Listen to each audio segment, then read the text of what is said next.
Breathe the sky,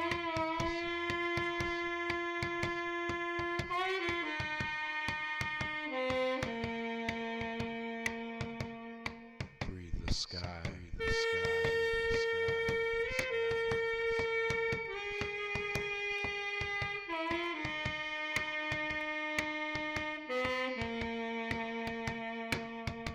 waters of blood,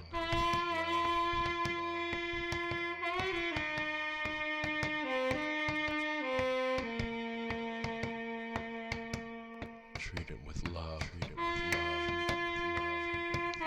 Welcome to the Midwestern Geek in Cali. Hey everyone, good evening. This is your host Dan Stafford with the Midwestern Geek in Cali, and tonight I have not quite so big an episode for you, but a lot of fun stuff.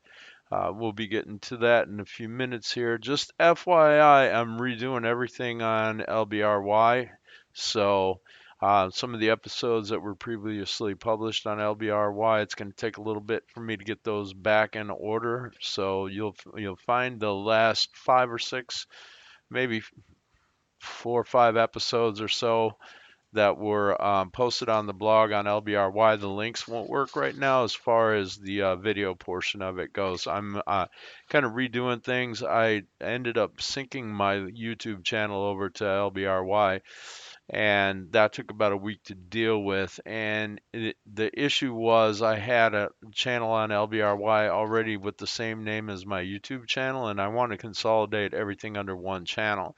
I don't really anticipate having multiple channels on LBRY, at least not right now.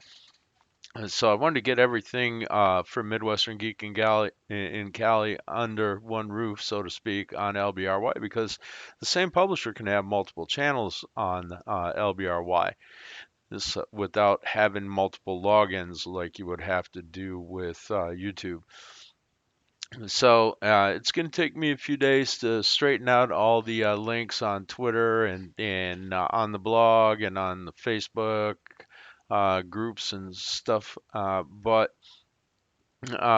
over a little bit of time here, I should be able to get everything together and all sorted out and working properly again. So it won't be too long. I'm going to try to, with the Facebook ones, there's a lot of comment history and stuff like that there. So I will be working on editing existing posts with the correct video links rather than deleting and reposting as far as that goes. Twitter, not so much. Not going to worry about that. I'll just repost everything from scratch once I get it up and working. I'll go back through it. This is going to impact everything from about episode 105, I believe, on. So right around in that neighborhood, 105 to 108. Looks like we're looking at, and maybe 104 as well, might be. So anyway, I'll get it all straightened out before too awful long. Those things will be available again, not too long from now. And let's go ahead and get into the show here. So I'm gonna put on the specs. I know there's glare, but not much I can do. Not bad if I'm looking down. But when I look at you guys, it's like, the shine is on. Huh, huh. Yeah. Anyways, enough playing with it. Let's go hit some infinity screen here for a minute and kind of get into things. Infinity screen. Yeah, I love that thing. All right, a little sip on the geek fuel. I got to remember to turn the handle so it's not whacking the boom mic there. Anyway, let us go over into the blog land. So as you can see, I'm getting nothing but darkness here on episode 108. Um, those links will all be fine. And still images, that'll be fine. 107 is impacted. 106 is impacted. Let's see. 105 is impacted. 104 I've already redone. So, let me see. 103 is going to be back in older posts. and I believe that was originally published on YouTube. That's about right where the cutoff was. So it's going to be 104 and up.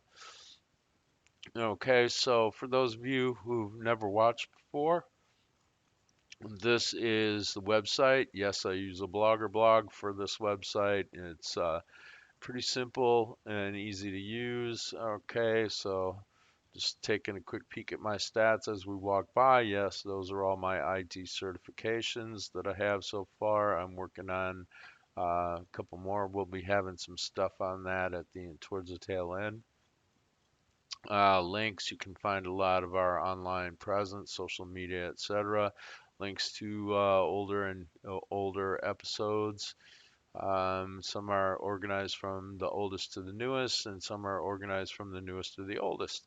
So easy to wade your way around. You can click here if you use an email client like Outlook or Thunderbird to shoot an email to the show. Otherwise, you can email me at Midwestern Geek in Cali. Just copy it from there.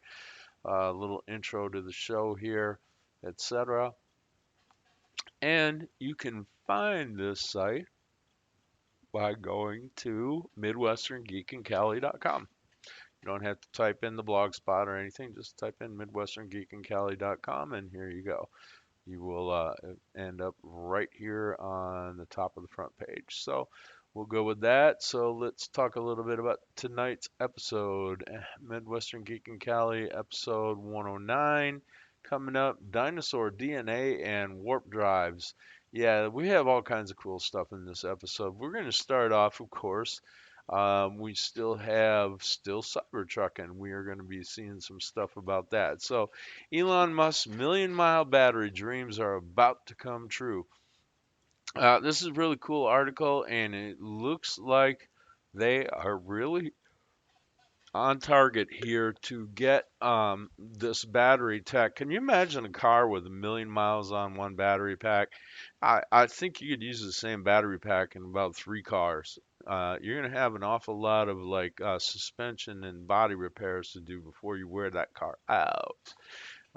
So here you go. If you want to find out how and why they're going to get 1 million miles out of a battery pack, just imagine not having to change out a 10 or $15,000 battery pack every 10 or 15 or 20 or 30,000 miles. Oh no, you're going to be able to keep that thing as long as you can stand keeping that car. So there you go. This is coming up. It looks like it's going to hit reality, and here's a bit on the how and why. All right, now, I can see I'm going to need to get rid of that thing. All right, we'll go without. All right, Tesla Cybertruck is leading all electric pickup truck revolution.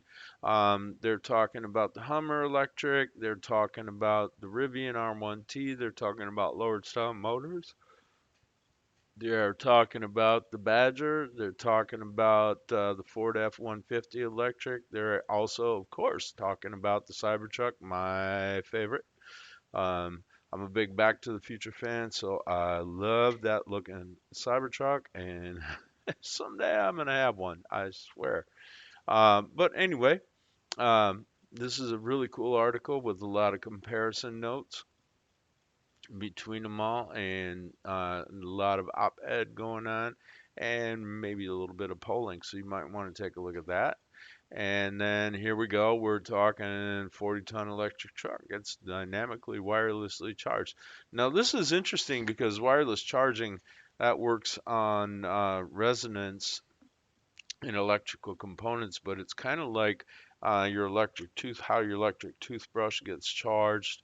It's a little bit like how those wireless phone chargers work, except for a ginormous semi truck. I mean, that's a beast there. So if you want to dig into that a little bit, there you go. And of course, as always, I will have links to every one of these articles in the show notes. I do encourage you to go read these articles. This is why I don't really dive down into the articles or go beyond a summary of what's there. I'm giving you articles that I think are important on the topic, and I strongly encourage you to go read them for yourself. If you find things that are interesting, hit MidwesternGeekandCali.com, take a peek at the show notes, find the article you're after, and click away and read on. Or as they would have said back in the day, instead of party on Garth, it's read on Garth. Yeah. All right. Tesla Cybertruck is gaining respect among real pickup truck owners. So a lot of controversy. So they say, oh, I'm looking at roll cage looking set up there and the spare tire on top. And look at a dually configuration here. Yeah, this is a little bit modified version of the Cybertruck, and that is looking pretty badass, if you ask me. So I'm just saying that is pretty slick and cool. Anyway, yeah, so there's several articles along these lines that are they're working with construction pros, etc., on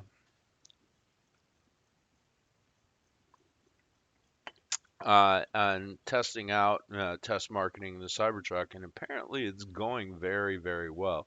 So these articles will definitely give you a sense of what's happening along those lines. So here we go. We have one of our construction pros falling in love with the Cybertruck. Yeah, so more polling on people who actually would use the Cybertruck for working. Cybertruck passes early test with construction pros. And then here we go. This is from Motor Trend. It's a YouTube video from Motor Trend. It is linked over in the show notes. And the breakdown: Tesla Cybertruck range, batteries, and towing. What do we know about this thing now? Motor Trend is actually a pretty good source, pretty mainstream, and so that might be a good one to take a peek at. And then here we have: is Tesla Cybertruck outdone by Mahindra Geo with cheap EV conversion? This is another YouTube video, and it's interesting. Matter of fact, I'm going to go back and watch this thing a little bit deeper, but I don't really think so. But for those of you over in India who want kind of sort of a Cybertruck on the cheap, uh, this looks pretty cool and fun. So yeah, just take a look and enjoy. Uh, Tesla's secret project could make electric cars cheaper and boost range.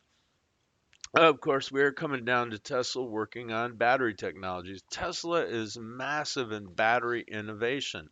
They are buying up smaller battery companies that are doing very innovative work and trying to incorporate it into their design. They are constantly improving, and they are getting such a jump start on the battery market that it's making it difficult for other car makers to catch up.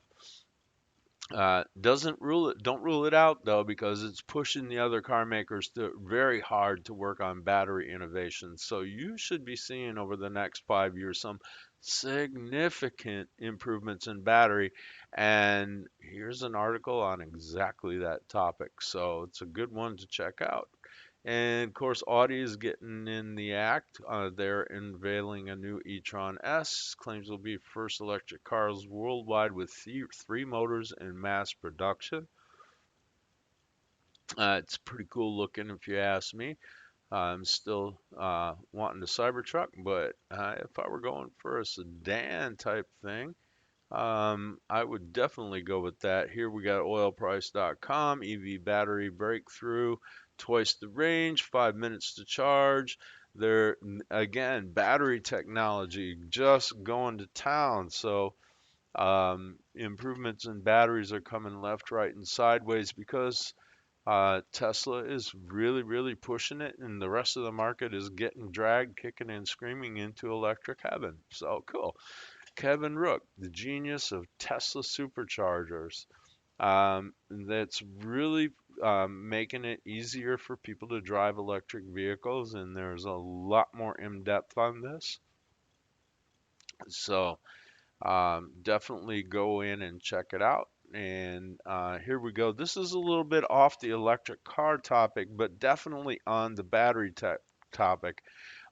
They're using large battery installations to amp up and back up like wind turbine installations, solar cell installations, and they're getting so good that even natural gas is having a hard time competing with battery and renewables because keep in mind with renewables, when they have fuel, that fuel is free. So definitely an interesting story there, and this one is talking about the latest megapack installation, and this is here in California as well. So, Midwestern Geek in Cali talking about renewable electricity with battery backup in Cali. So that's a pretty cool one there. And then here we go. This is again a little off topic, but it is Tesla related, and this is related to the Boring Company. Proof Rock is actually the name. It's from, um, uh, uh, I believe it's a science fiction series. I don't really recall this. I think this is one that Elon knows and I don't. But it is the new badass boring machine that's supposed to be something like 10 times faster than your current existing tunnel boring machine technology. And this could really make a big deal of difference in the Hyperloop world.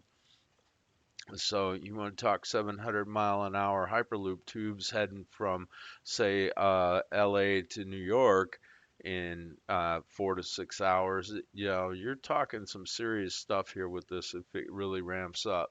So interesting article, great to read. Now we're going to have a little couple of fun ones here. Which is cuter, the Microlino electric bubble car or its electric scooter companion? I think these are super fun. Uh, yeah, they're pretty wild looking. They're kind of like Jetsony and Flintstony all at the same time. Well, it's like somebody took the Jetsons, the Flintstones, and Vespa scooters and kind of like crossed it all up, mishmashed it. And I think these are just super cool and fun. So definitely a fun article read. Let's see. I don't know if this is an Italian vehicle. I can't remember, but it sure looks like it should be. Anyway, so, and I'm gonna have to go back and take another peek at that myself later as well. That one in the Mahindra. Now this is awesome. Look at that electric bike. Man, that thing is so pretty. I would love to have one of those things in my home slash garage, whatever. But here's the bad news. Hate to break it to you. They're only going to make like 56 of those things. I'm like, oh, is that sweet? That is super sweet. But yeah, 56 of them, I believe, is what's going to be made. And I think that is absolutely stunning right there. So, anyway, um, that's a good one for you. And then let's get off of the Winky Blinky ads here. For 21 years, now we're getting into space, the final frontier here. Now, so I'm gonna skip on that. And no, the politics have nothing to do with me. Let's get that off my screen. Uh, yeah. All right, for 21 years, millions of people helped the university search for alien life. Now it's time to analyze the results.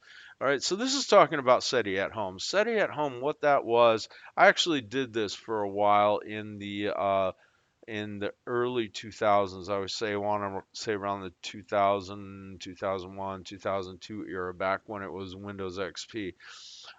SETI at home, what that was is a screensaver that it would activate when your PC wasn't really being used. And over the internet, the SETI network would send chunks of data to be analyzed by your computer, like little text. So they had hundreds of thousands and even maybe millions of computers actually doing little bits of this work. So in effect, they created a distributed supercomputer, a virtual supercomputer that was probably one of the coolest ones on Earth.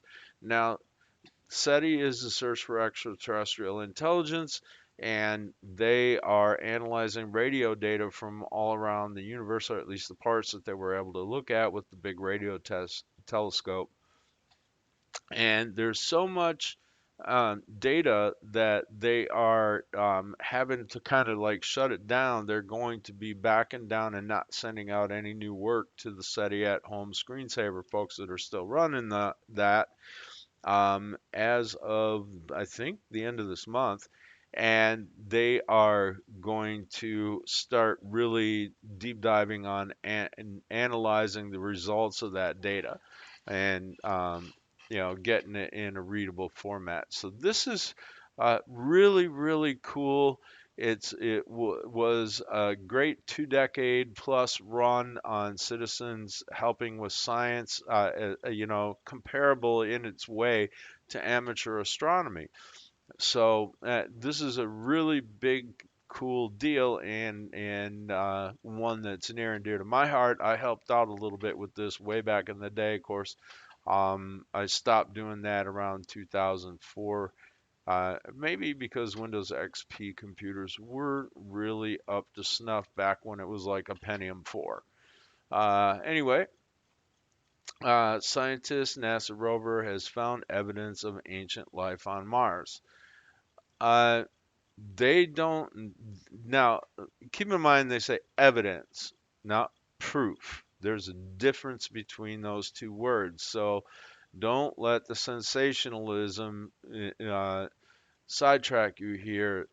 Yes, this points to a strong possibility of ancient life on Mars, but it's not really conclusive that there was ancient life on Mars as yet. There's a lot further analysis and more to be done for that to be proven. But this is very, very, shall we say, tantalizing if you're interested in finding life off the Earth anywhere. This is a pretty cool indicator that it was likely. All right, so definitely, definitely a cool article and one for those of you who are into the, let's see, exobiosciences to dive in and take a peek at. This is really fascinating stuff. Now, physics here. Physicists are studying mysterious bubbles of nothing that eat space-time. A spontaneous fat hole in the fabric of reality could theoretically end the universe, but don't worry, physicists are studying the idea for what it can teach us about the cosmos. Yeah, that's an incongruous subtitle right there, isn't it? I have not had a chance to read this article, but it's on Motherboard, which has usually got some pretty good in-depth articles. I am going back after this thing. Cool graphic, by the way. Um, and I'm going to be need to read this. So there's a few of them in this show that I need to read myself. I just simply did not have time this week, and this is definitely one of them. Now, SpaceX aims to launch 70 missions a year from Florida's Space Coast by 2023.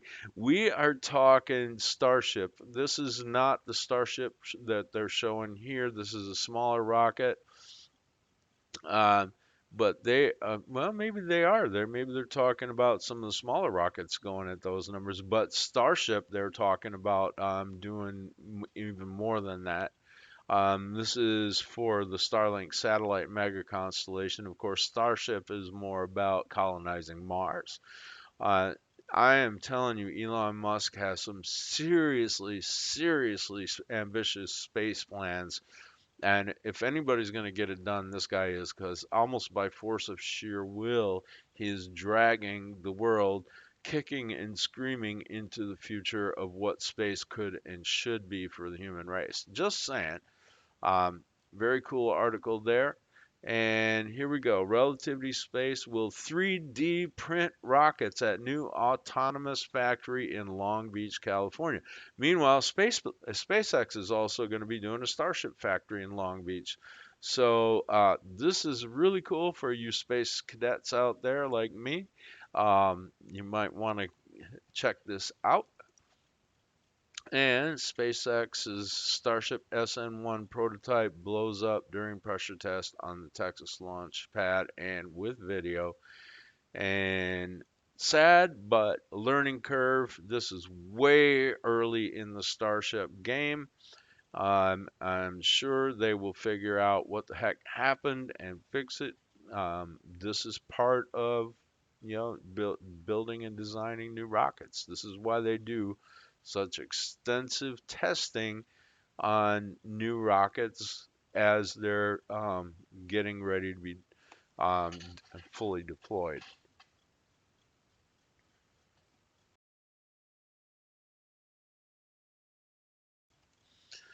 All right, so moving on. Critical rocket escape system motor for NASA's Orion spacecraft ACE's final test. The Orion is going to be the new manned space capsule, so it's going to be the official NASA human spaceflight capsule that's coming up. So this is a pretty critical system here, and you're going to want to go check that out. All right, let's get off of that. And then Elon Musk tells a room full of Air Force pilots the fighter jet era has passed. So basically, Elon Musk is saying that fighter jets, human piloted fighter jets, are going to be replaced by drones and greater numbers. So there's a lot of opinion and editorial around this. I don't know if Elon's right on target with this or not, but the he very well could be, and it's definitely interesting reading. And for those of you who love human piloted aviation, uh, this is not exactly a happy title, but very interesting reading. And for those of you who are drone lovers, well, there you go. All right, biggest explosion in the history of the universe detected by astronomers. It's saying this is the next biggest thing to the Big Bang itself, and don't know what caused it, but it apparently is quite ginormous. So definitely an interesting read there. And here we go. This is my favorite space article of the evening. I saved the best for last. Scientists are starting to take warp drive seriously, especially this one concept. Now, this uses existing physics to theorize a theoretically possible warp drive. Theoretically, this thing is actually possible. Now, practical reality, we're a long way from bringing this thing into existence. Nice artist concepts, but I don't think that's what it would actually look like. However, there is a young scientist who is putting a lot of his time into this. Yeah, this is the Alcubierre warp drive, originally conceived by scientists in Mexico. So, you know, gracias to Mr. Alcubierre for coming up with the concept in the first place, and for those of you who are putting time and effort in. Now, I actually contacted a guy and suggested that he hold a writing contest to develop a funding mechanism to fund additional research into how to make this thing a reality. In other words, aspiring science fiction authors contribute pieces of writing in a contest, and then the actual book that results may be being sold in order to raise funds to help fund research to do this. Also, incorporate maybe a GoFundMe kind of thing in there. But if we ever want to get out to the stars, something like this has to happen.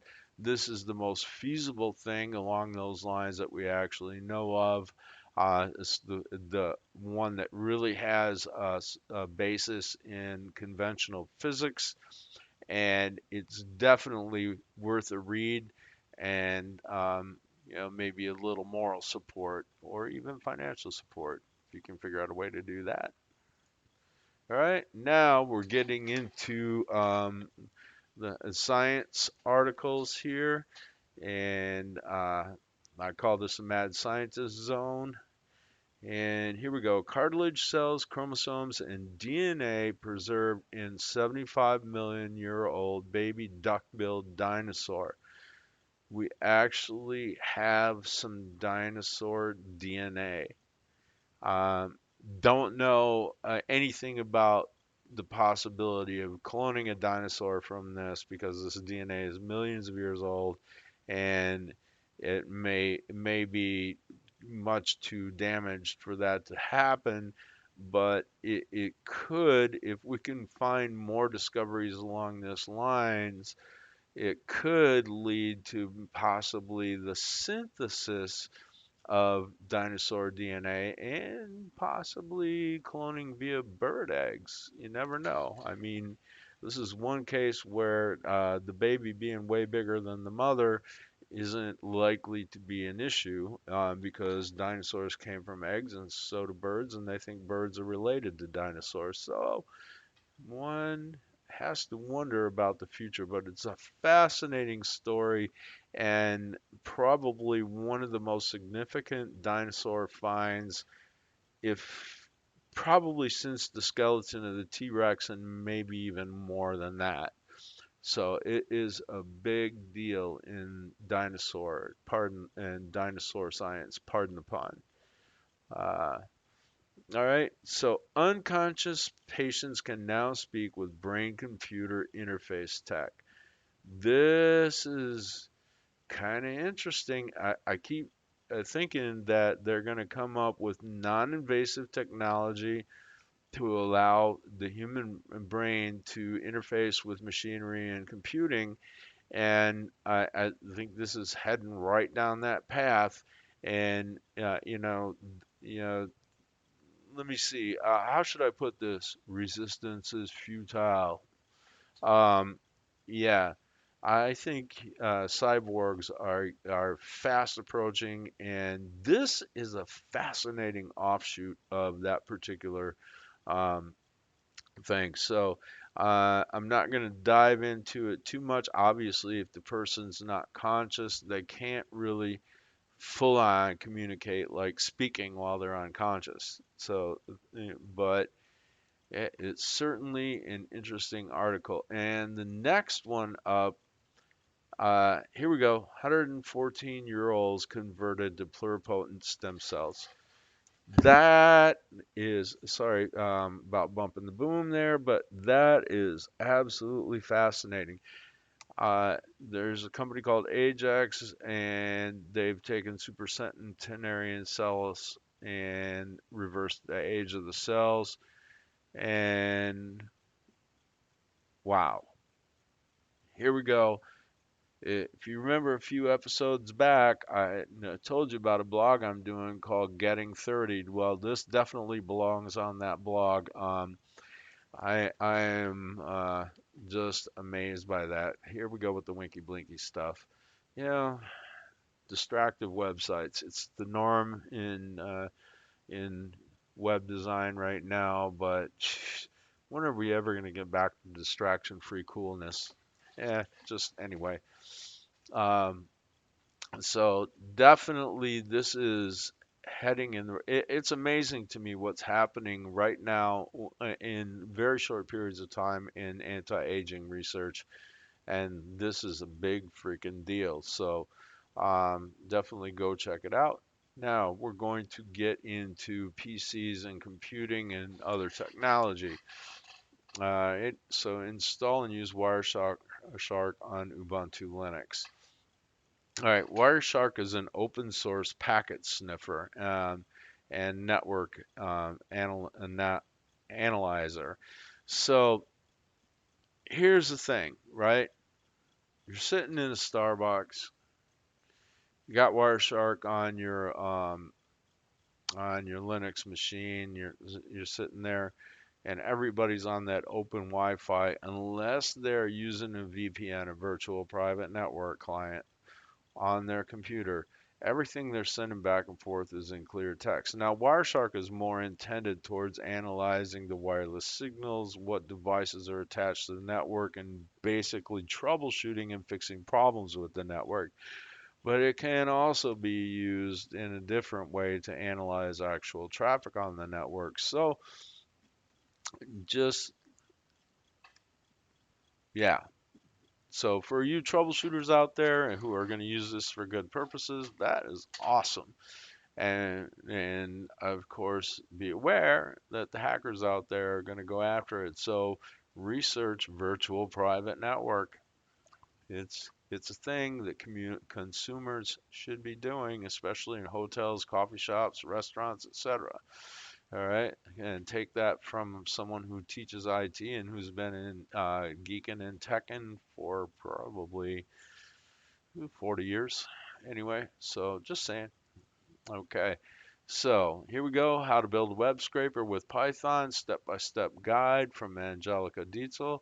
And this is for coders. I'm not even sure what a web scraper is. And I'm in tech, and I kind of have a suspicion. To me, it sounds like a web crawler, like what Google uses to build their search engine, but I don't know if that's necessarily the same thing. But it sure sounds cool. And Python is probably one of the hottest languages out there for many, many reasons. So here we go. Python programming language, best resources for developers and managers. So a lot of good stuff for beginners, experienced programmers who want to learn Python. This is a lot of resources for how to teach yourself Python. That's what this is. And, to me, when I go to learn to code, Python is what I'm going to start with. I think that's where I'm actually going to go to start because it's just that big.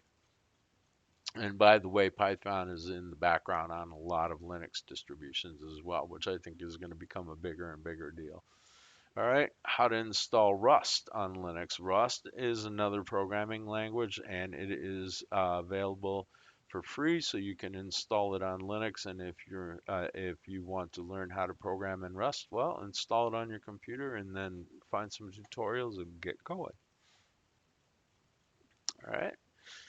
Cortana support going away in Windows 10 versions at end of support date, so you have to keep Windows 10 updated to keep Cortana going. I'm not that big on Cortana, anyways, and I haven't had a lot of use for it because it's just not useful enough. If it were much better at being a virtual assistant, I would probably use it, but it's um, too prone to point you at Microsoft only stuff, and it just doesn't just do what you need help with. But I mean, as virtual assistants go, it is an interesting one. And for those of you who are all Microsofty and all that, here you go. You're going to have to keep Windows 10 up to date to keep Cortana going. Interesting. All right. And here we go. 81% of IT pros expect most data center and network tasks will be automated by 2025. God, I hope not, because it's going to put a lot of people out of work. But maybe, or push them into other jobs. But if you want an analysis of why people think that and what's behind it, I would come over and take a look at this article. Now, this I'm going to talk about in a minute here. I need a little geek feel for this one. This actually impacts me directly. I'm actually working on an MCSA for Windows Server 2012, which means I have until June 30th of this year before that exam is gone. Poof, bye-bye. Um, Microsoft dropped a bomb on the entire IT industry just last week, and this is it right here. This is almost nuclear in what it's doing to the Microsoft certification structure. They're getting rid of all of these certifications, including Windows Server 2016, which is the current server, the newest one that's being taught right now. 2019, there aren't even any certs out there Basically, what's happening is, and I read about this on ZDNet first in this here particular article, they are getting away from operating system focused certification tracks, and they are going towards um, role based certification. So, what is your role in the IT organization? And they're going to want you to certify in that direction. Basically, what it boils down to, from what I'm seeing here and from the directions that I've seen Microsoft move over the last couple of years, Microsoft is trying to push everyone into the cloud. They want everyone using Azure and Active Directory in the cloud, virtual machines in the cloud. It's almost like going back to the days where we had dumb terminals and a mainframe, where the cloud is like the mainframe and the PCs are just dumb terminals displaying stuff that's happening in the cloud. My reservations with that are having all your data in a cloud storage that's operated by a private company. What happens to your data if that private company goes under? I would want to have some way to not only retain my business, essential business data, should the cloud operator go out of business, but also to be able to use it. If it is in a proprietary system like Microsoft Cloud, Azure, etc., and it can only be used under a Microsoft world. And if Microsoft were ever to go out of business, now remember, nobody ever would have thought Kodak would go out of business back before digital cameras came along. And nobody ever would have thought IBM would be like way down the ladder in computing, and or that typewriters would ever really go away like they have. Technological disruption is a fact of life, and having everything, all your eggs in one proprietary private company basket is really not something that strikes me as a wise move. Use it, yes, but have a way to use it in an open source environment as well, so that you have a backup way of running your business should anything happen to Microsoft. I would definitely be looking at having maybe Microsoft as a primary and Linux infrastructure as secondary, or maybe even the other way around. I would be very, very careful, and this worries me. It actually, not only because I've got to get finished with the last cert test that I need for that certificate by the end of June, or earlier. I anticipate doing it much sooner than that, but also because I don't like this model where all the real computing is happening under someone else's control, and I'm at the mercy of a private company. Just saying. So, anyway, definitely something to think about. And on that note, we are going to basically the end of the show, and just a little something for you here. Um, how to properly greet someone during the coronavirus outbreak. Yes, it is happy Vulcan fingers to you. Live long and prosper. Don't touch hands, don't shake hands. And well, this is Midwestern Geek in Cali. So, on that note, let's flip over to some infinity screen here. I'm going to take the specs off.